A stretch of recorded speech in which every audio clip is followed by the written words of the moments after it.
चुनाव हो जाता है देश में, एग्ज़ाम टाइम पे नहीं हो पाता, क्योंकि चुनावी एजेंसी बहुत कारगर है, एग्ज़ाम की एजेंसियां अच्छी नहीं है, तो उसको अच्छा करने की ज़रूरत तो है ही। लेकिन 1200 रुपया लेकर के कोई आदमी आपको पढ़ा दे और आपको नौकरी लगवा दे, और अगर वो ज़्यादा है तो मैं सबसे ज़्यादा फीस लेता हूँ। नमस्कार, मैं रंजित कुमार, आप देख रहे हैं मास्टर मीडिया बिहार। अभी हम इस वक्त पटना के जाने माने शिक्षक, रेलवे स्पेशल गुरु SK झा सर के पास आए हुए हैं।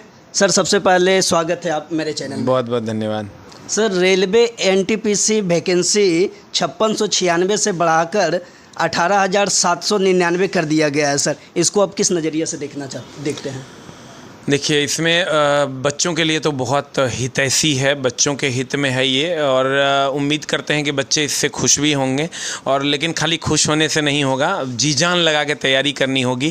क्योंकि दोस्त मेरे, अगर आप समझिए कि 5000 प्लस सीट में अगर कट ऑफ 60 नंबर होता पहले, तो अब कट ऑफ 1 नंबर से 2 नंबर ही कम होगा। ऐसा नहीं है कि कट ऑफ 20 नंबर कम हो जाएगा, क्योंकि एक नंबर से 1 लाख बच्चे पीछे रहते हैं। तो कंपटीशन बहुत तगड़े लेवल पे है। वैकेंसी अच्छी बात है कि आई है, उसमें सिलेक्शन के चांसेस ज़्यादा हैं, लेकिन तैयारी भी उतने ही अच्छे तरीके से आप लोगों को करनी चाहिए। सर, अगले बार 2018 में ये रेलवे वैकेंसी 27,795 आई थी। इस वक्त 18,799 में मात्र सर 19 लाख लगभग फॉर्म भराया। क्या कंपटीशन इस बार कुछ क्या होगा सर? देखिए, कंपटीशन तो कहीं ना कहीं उतना ही होगा। अगर सही मायने में देखिए तो वो जो 20-25 लाख बच्चे जो होते हैं वो एक्स्ट्रा होते हैं। जो पिछले बार ड्राइवर टेक्नीशियन दोनों मिला के था, तो उसमें टेक्नीशियन वाले जो बच्चे थे जो 12th पास थे, उन्होंने भीड़ लगा के रखा था। इस बार जब ड्राइवर अलग आया तो कोई भी टेक्नीशियन नहीं भर पाया इस फॉर्म को, जो कोई भी +2 पास बच्चा इस फॉर्म को नहीं भर पाया। तो इसलिए इसमें नंबर ऑफ़ एप्लीकेंट्स कम हो गए। नहीं, पिछले बार क्या था, ड्राइवर टेक्नीशियन का एक साथ अप्लाई हुआ था, इसलिए उतना था। तो इस बार +2 वाले एक भी बच्चे ड्राइवर का फॉर्म अप्लाई नहीं कर पाए, इसलिए नंबर्स कम हैं। लेकिन इसलिए इसका मतलब कंपटीशन उतना ही है। पिछले बार ड्राइवर टेक्नीशियन दोनों का मिला के उतना फॉर्म अप्लाई हुआ था, तो उतना +2 वाले थे। पिछले बार भी 20 से 25 लाख ITI वाले थे, इस बार भी 20 से 25 लाख ITI वाले हैं। तो चूँकि अलग अलग फॉर्म है, इसलिए आपको इतना कम दिख रहा है। अप्लाई जितना पिछले बार हुआ था उतने इस बार भी हुआ है। सर, रेलवे ने कैलेंडर जारी किया है, उसके हिसाब से NTPC की वैकेंसी जुलाई से सितंबर में आनी है। सर, क्या उस अनुसार से, रेलवे कैलेंडर के अनुसार से NTPC की वैकेंसी आ रही है? यदि आ रही है तो कितने पदों की संभावना है सर? देखिए, उम्मीद है कि बहुत जल्द आ जाएगी, और जो शेड्यूल है उसी के हिसाब से आएगी। चूँकि एग्ज़ाम है तो डेट का रीओरिएंटेशन होते रहता है। उस पर बहुत ज़्यादा नहीं जाना है कि जून में आएगी, कि जुलाई में आएगी, कि अगस्त में आएगी। भाई, एक आध महीना इधर उधर हो सकता है। चूँकि एग्ज़ाम इतने बड़े स्तर पर पूरे भारत में करवाना होता है, तो वहाँ पर कहीं ना कहीं दिक्कतें होती है। चुनाव हो जाता है देश में, एग्ज़ाम टाइम पे नहीं हो पाता, क्योंकि चुनावी एजेंसी बहुत कारगर है, एग्ज़ाम की एजेंसियां अच्छी नहीं है, तो उसको अच्छा करने की ज़रूरत तो है ही। लेकिन एग्ज़ाम आपका टाइम से होगा, ये मान के चलना है। टाइम से वैकेंसी आएगी, ये मान के चलना है। 1-2 महीने का इधर उधर हो सकता है। सर, जो लोग कम ALP की कम वैकेंसी की वजह से फॉर्म नहीं भर पाया, सर, उसके लिए क्या NTPC अच्छा ऑप्शन रहेगा सर? देखिए, ALP वाले बच्चे तो ITI वाले बच्चे हैं, तो अगर उनका ग्रेजुएशन भी हो चुका है तो सारे एग्ज़ाम्स अच्छे हैं। बहुत सारे एग्ज़ाम्स आपके सामने हैं, चाहे वो आप ग्रुप D भी बढ़ के आएगी इस बार, क्योंकि उसमें जो ट्रैक मेंटेनर है या सिग्नल मेंटेनर है वो सब सेफ्टी कैटेगरी में आता है। सेफ्टी कैटेगरी में अब जो भी वैकेंसी आएंगी वो बढ़ के आपको देखने को मिलेगी, क्योंकि बहुत सारे रेल हादसे हो रहे हैं, इसलिए सेफ्टी कैटेगरी की सारी वैकेंसियाँ आपको बढ़ के मिलेंगी। इसके लिए आप निश्चिंत रहिए। सर, जो वैकेंसी बढ़ाई है सर, इसमें क्या कहीं ना कहीं रेल हादसा की वजह से बढ़ाई, या तो और कोई वजह हो सकती है? NTPC नहीं, ALP की वैकेंसी रेल हादसा ही एक वजह है जिसके कारण बढ़ाया गया। सरकार ने इस बात को क्लियर भी किया है कि रेल हादसा जो न्यू जलपाईगुड़ी वाला हुआ था, वो सिलीगुड़ी वाला जो हुआ था वो इसलिए हुआ था क्योंकि ड्राइवर 4 दिनों से सोया नहीं था।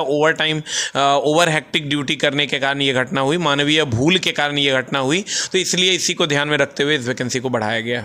और एक सवाल और सर, ये रेलवे जो कैलेंडर जारी किया है सर, इसके अनुसार से अक्टूबर से दिसंबर में सर ग्रुप D की वैकेंसी आनी है। क्या ये डाटा के अनुसार से, कैलेंडर के अनुसार से ग्रुप डी की वैकेंसी आ रही है सर? यदि आ रही है तो इसके लिए क्या क्या ITI ज़रूरी है या नहीं? देखिए, वैकेंसी तो आ रही है, ITI ज़रूरी है कि नहीं इस पर अभी कोई बात नहीं करेंगे। जब वैकेंसी आएगी, नोटिफिकेशन आएगा या हम लोगों को पता चलेगा इंटरनली, तभी हम इस पर बात कर पाएंगे। अभी किसी को पता नहीं है। अगर कोई कह रहा है कि ITI अनिवार्य नहीं है, वो भी झूठ बोल रहा है। अगर कोई कह रहा है ITI अनिवार्य है, वो भी झूठ बोल रहा है। और सच ये है कि अभी इस बात की सूचना किसी को नहीं है। सर, बार बार पेपर लीक की वजह से छात्र काफ़ी हताश, निराश, परेशान है। इसको लेकर केंद्र सरकार ने एंटी पेपर लीक कानून लाया। क्या ये कानून कितने हद तक कारगर हो पाएगी सर? नहीं, उसको ज़मीनी स्तर पर लाने की ज़रूरत है। जहाँ भी पेपर लीक की बातें चल रही है, उसको ज़मीनी स्तर पर उसको ठीक करना पड़ेगा। कड़े कानून लाने होंगे और इस पर सरकार को ध्यान देना होगा, इसलिए कि ये सरकार पूरे भारत का एक मुद्दा बन गया है। जैसे आप देखिए, NTA के द्वारा नीट का पेपर लीक हुआ वगैरह वगैरह, तो इसलिए ये पूरे भारत का मुद्दा है। इस पर सरकार को ध्यान देना चाहिए। और सर, ये बिहार सरकार ने अपने सभी मंत्रालयों से रिक्त पदों की सूची मांगी है, जिसमें कि 2 लाख से अधिक पदों की सूचना आई है सर। क्या ये 2025 तक भर पाएगी सरकार? सरकार तो यही कह रही है कि हम सारे रिक्त पदों को भरेंगे। अब आने वाले समय में देखना होगा। अगला 3 से 4 महीना इंपॉर्टेंट होगा, क्योंकि आगे विधानसभा चुनाव है। तो सरकार ने जो अनाउंसमेंट किया है, उम्मीद करेंगे उसको सरकार पूरी करेगी, क्योंकि आगे विधानसभा चुनाव है। तो सरकार को इस बात पर सरकार भी सीरियस है कि बेरोजगारी का एक बड़ा मुद्दा रहा है। इस बार बिहार और उत्तर प्रदेश के चुनाव में जो सत्ता दल को जो नुकसान हुआ है, उसमें बेरोजगारी एक अहम मुद्दा है। इसलिए सरकार इस पर ध्यान ज़रूर देगी। सर, आप रेलवे, NTPC, ALP या ग्रुप डी के बच्चों के लिए आप क्या सुविधा दे रहे हैं सर? जो लोग मतलब फ़ी पे करके नहीं पढ़ पा रहे हैं, उनके लिए आप क्या सुविधा दे पा रहे हैं सर? देखिए, जो भी बच्चे, अगर कोई दिव्यांग है या कोई लड़की है वो या कोई लड़का है जो फ़ी पे नहीं कर पा रहा है, तो वो हमसे आकर मिले। हम कोशिश करेंगे जितना हो पाएगा उतना हम उनका फ़ीस कम करने की कोशिश करेंगे। लेकिन हमारा भी अपना खर्च है, तो जो फ़ीस हमारे खर्च के लिए या हमारे संस्थान के लिए ज़रूरी है, वो उनको पे करना होता है। और अगर उनको बहुत ज़्यादा दिक्कत है तो वो हमसे आकर मिले। हम कोशिश करेंगे उनको जितना हो पाएगा, जिससे वो पढ़ लें, उतना तक मदद करने की। यूट्यूब पर कोई फ्री बैच ला रहे हैं सर? यूट्यूब पर और डेली क्लासेस चलती है। आप बहुत सारे क्लासेस चल रही है, आप यूट्यूब को फॉलो कीजिए, आपको ज़रूर बहुत सारी कक्षाएँ मिलेंगी। हमारे दोस्तों का एक सवाल है सर कि ट्रेड के लिए तो आप बहुत बेहतर शिक्षक हैं सर, इसमें कोई शक नहीं। लेकिन सर, फ़ी भी सबसे ज़्यादा लेते हैं सर। जो 1200 का जो फ़ी है, 1200 जिसमें आप लिए सर, उसमें 200, 250, 300 तक भी ले सकते थे सर।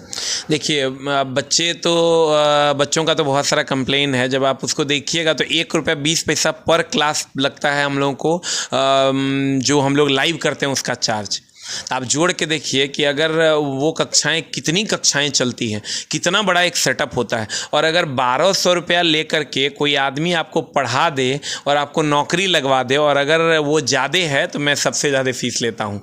इसलिए कि मुझे ऐसा लगता है कि अगर 1200, 1500, 2000 रुपया लेकर के आपको कोई नौकरी लगवा दे तो वो फ़ीस अच्छा है।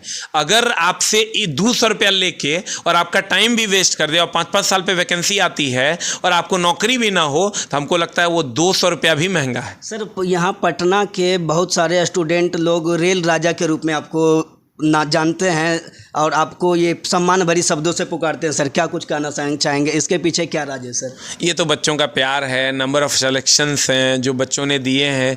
हमने कुछ नहीं किया, ये बच्चों का ही प्यार है और बच्चों का ही मेहनत है, जिसके कारण आज इतने सारे बच्चे हमारे यहाँ से सेलेक्ट हुए, जिसके कारण ये बातें चल रही है। इसके लिए बच्चों को और अन्य लोगों को भी बहुत बहुत धन्यवाद। तो देखिए, सर से हमने बहुत सारे सवाल जानने की कोशिश किया।